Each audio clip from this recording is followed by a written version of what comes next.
We spend about a third of our entire lives sleeping. But for most of us, we just think of it as hitting the off switch, right? Well, in this explainer, we are going to completely flip that idea on its head.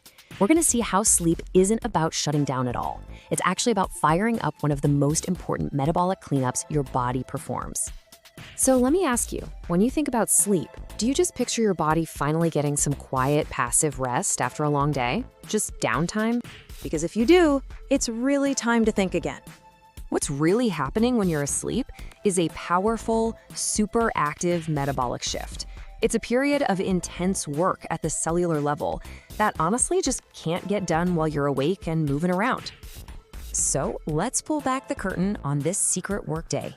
Let's find out what your body is really up to after the lights go out.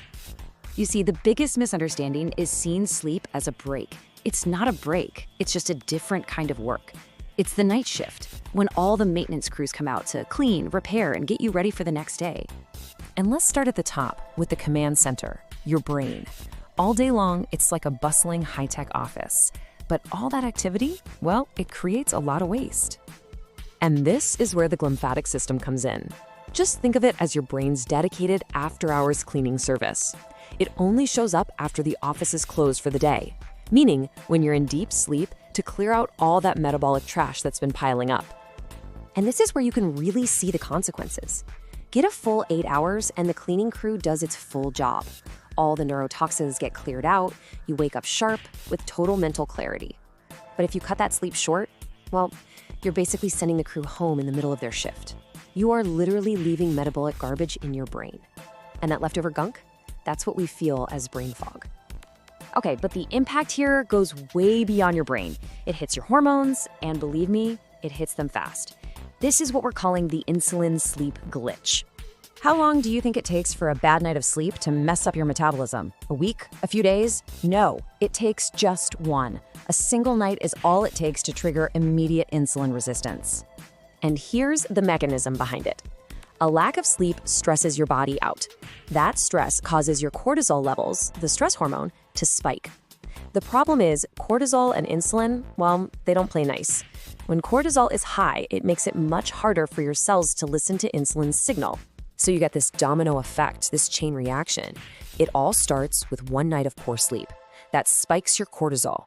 Your cells then become resistant to insulin, which means glucose from your food can't get into them easily. That glucose hangs around in your bloodstream, and your body's solution, it panics and tells your liver to store all that extra energy as fat. And this is why you crave sugar and carbs when you're exhausted. Your cells are literally starving for energy because the insulin isn't working right. So your brain is sending out a panic signal for quick fuel. It is not a lack of willpower, it's a biological hormonal software glitch in your system. Now, this isn't just a one-off problem. It can very quickly lock you into a really nasty negative feedback loop, a vicious cycle that is incredibly hard to break. It all starts with that one night of poor sleep, which right away throws your body into a state of metabolic stress, jacking up that cortisol. And that stress leads directly to insulin resistance, which makes it harder and harder for your body to manage its energy. And here's the trap. A body that's all stressed out and hormonally imbalanced really struggles to get the deep sleep it needs to fix the problem in the first place. So the bad sleep continues and the cycle just repeats night after night. Okay, so that all sounds pretty intense. But here is the good news. We can absolutely take control here. We can actually manage this nightly detox by tweaking a few simple but really powerful signals in our environment. And it all boils down to two key triggers: light and temperature. The easy way to think about it is this. Light tells your body when to start the cleanup, and temperature dictates how well that cleanup actually gets done. So, signal number one, light. That blue light that's blasted from our phones, our TVs, our overhead lights, it actively blocks the release of melatonin. And melatonin isn't just a sleepy hormone. Think of it as the starting pistol for this entire nightly detox. So if you're scrolling in bed, you're pretty much telling your body's cleaning crew to just stay on their break. And the second signal is temperature. To get into those deep, restorative stages of sleep, the ones where that glymphatic system really gets humming, your core body temperature has to drop. A cool bedroom isn't just about comfort, it is a non-negotiable requirement for an effective metabolic cleanup.